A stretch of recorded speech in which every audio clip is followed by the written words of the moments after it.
Morning everyone, I hope you are very well. You know what guys, हमने last video में क्या क्या discuss किया था। जैसे कि आप सभी लोग वीडियो में देख पा रहे हैं, हमने लास्ट वीडियो में डिस्कस किया था कि जो कायिक कलिकाएँ होती हैं वो क्या होती हैं। मैंने आपको यहाँ पे काफ़ी अच्छे से समझाने की कोशिश करी थी। आई होप काफ़ी अच्छे से यहाँ पे आपको समझ में आया होगा। अगर आप लोगों का कोई भी डाउट रह गया हो ना, तो आप उसे कमेंट बॉक्स में क्लियर कर लेना। ओके, तो आज हम यहाँ पे बात करने वाले हैं कि जो एक तरीके से कैक्टस होते हैं, जैसे आपके पादप में वे भाग। ठीक है, मैं आपको यहाँ पे दिखाती हूँ। भी आप सभी लोग यहाँ पे देख पा रहे हैं कि जो आपके कैक्टस होते हैं, जैसे कि पादप के वे भाग जो मुख्य पादप से अलग विलग्न हो जाते हैं, नए पादप को जन्म देते हैं। ठीक है, और एक प्रत्येक विलग्न भाग में एक नए पादप के रूप में वृद्धि कर सकते हैं ये। तो ये यहाँ पे आपको काफ़ी अच्छे से समझ लेना है। आई होप काफ़ी अच्छे से यहाँ पे आपको समझ भी आ रहा होगा। ठीक है, अब हम यहाँ पे बात करेंगे कि मुकुल क्या होता है। ठीक है, तो आखिर होता क्या है, इसको यहाँ पे हम समझने की कोशिश करते हैं। तो गाइस, इसकी जो डेफिनेशन है वो इससे थोड़ा अलग है, लेकिन आपको ध्यान से सुनना है क्योंकि शॉर्ट में मैं आपको बता रही हूँ और काफ़ी अच्छे से आपको याद भी रहेगी।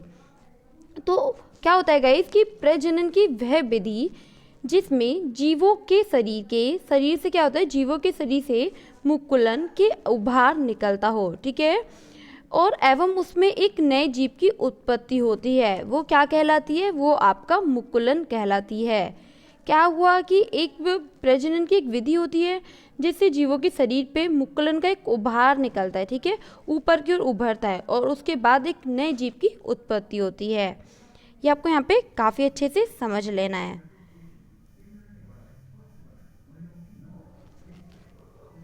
तो क्या होता है कि आप देखेंगे जो आपकी ईस्ट की कोशिकाएं होती हैं, ठीक है, ईस्ट कोशिका से बाहर निकलने वाला एक छोटे बल्ब जैसा प्रवध होता है जो आपका मुकुल और कली भी कहलाता है। ठीक है, जैसे कि आप सभी लोग यहाँ पे देख पा रहे हैं, आपके डायग्राम में देखिए कितने अच्छे से यहाँ पे आपको समझाया गया है। यहाँ पे आप समझने की कोशिश करें। देखिए पहले यहाँ पे ईस्ट कोशिका हो गई, दैन ये विकसित होता हुआ मुकुल हो गया। ये क्या हो रहा है, ये आप छोटा सा देख रहे हैं ना यहाँ पे ये। ठीक है, ये नए पौधे की यहाँ पे सृष्टि होगी, मतलब नए जीव का नए पौधे का क्या होगा, जन्म होगा।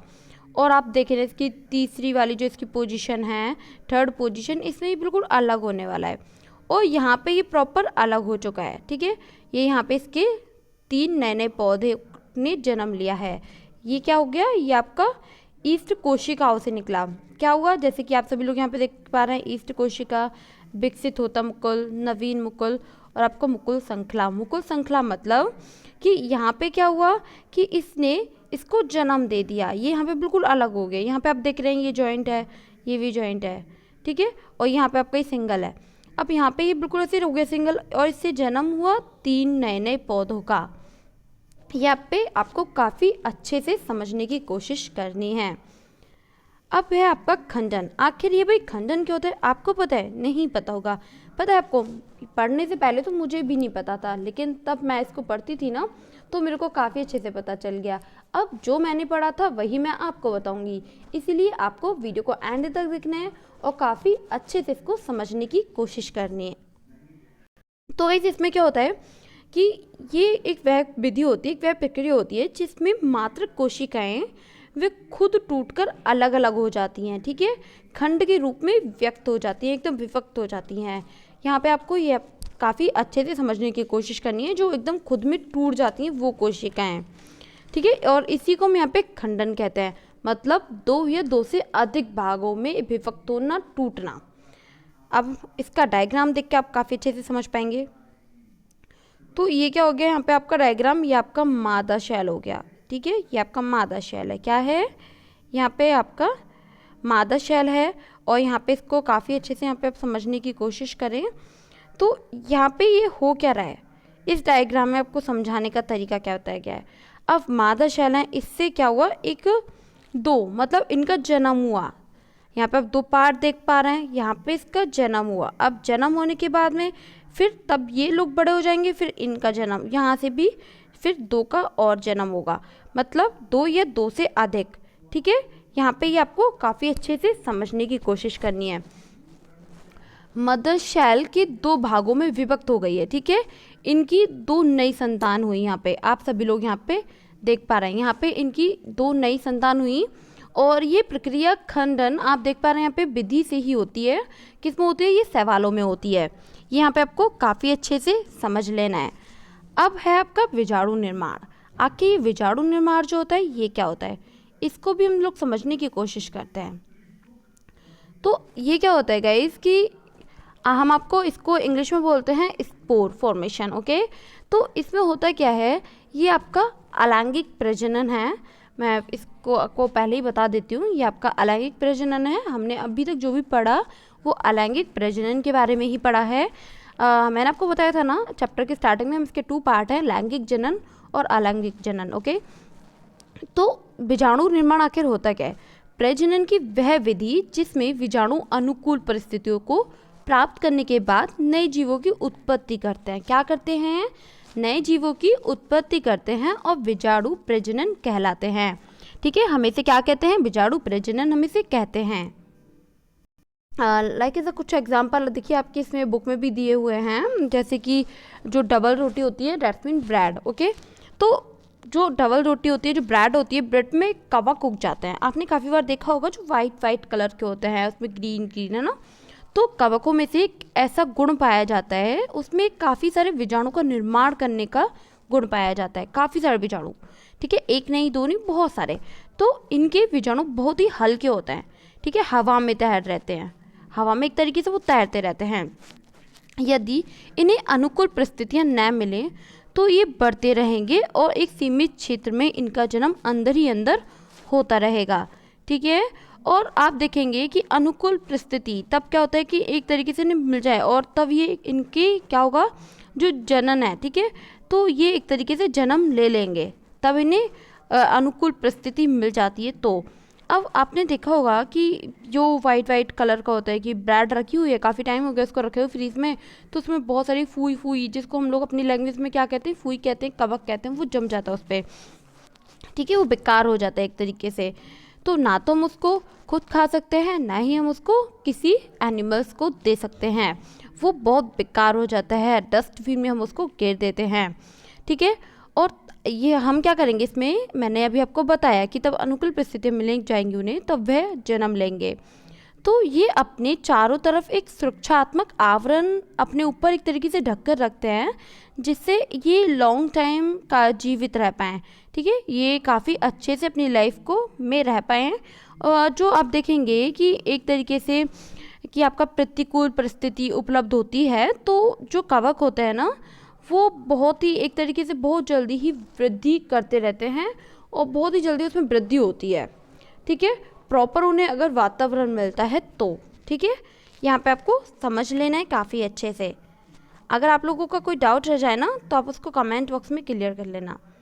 अब जैसे कि आप सभी लोग यहाँ पे देख पा रहे हैं, ठीक है, ये आपका क्या है, कवक जाल हो गया, ठीक है। अब ये यहाँ पे आपका यहाँ से बिल्कुल निकल रहा है ऐसे ऐसे, ठीक है।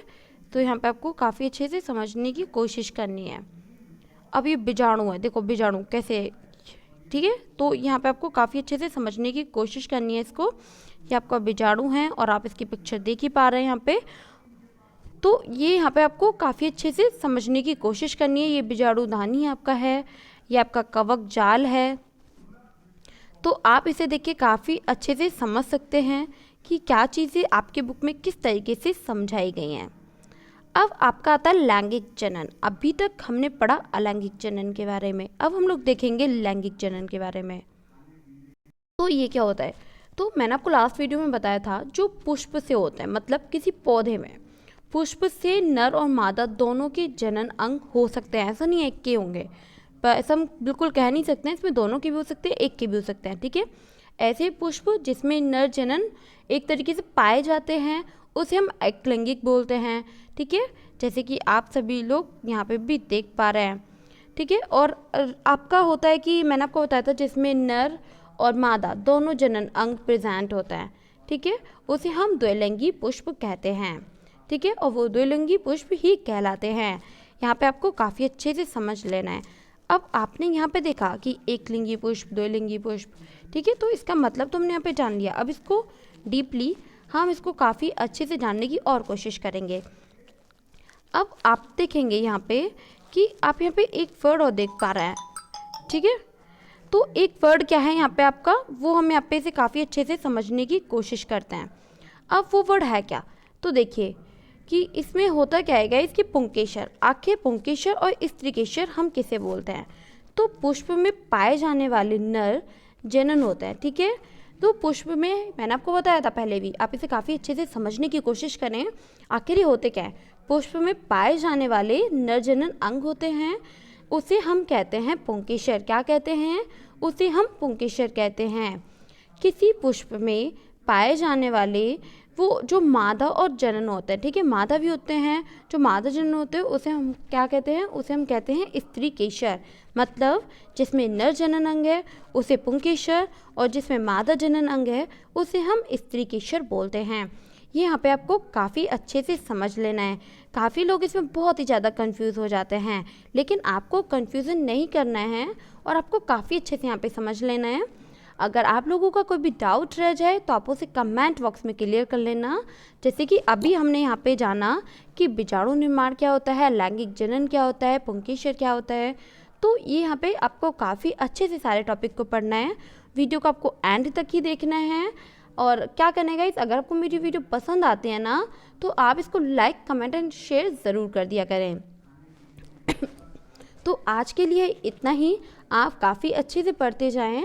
अगर कोई भी डाउट रहता जाए तो उसको आप मुझे बताएं, क्योंकि मैं आपकी साइंस की टीचर हूं, तो साइंस के डाउट मैं ही आपका क्लियर करूंगी, ठीक है।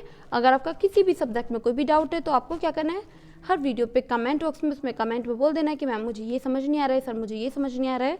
तो जो टीचर ग्रुप है वो आपकी सारे लोग आपकी हेल्प कर देंगे और आपको काफ़ी अच्छे से समझाने की कोशिश करेंगे।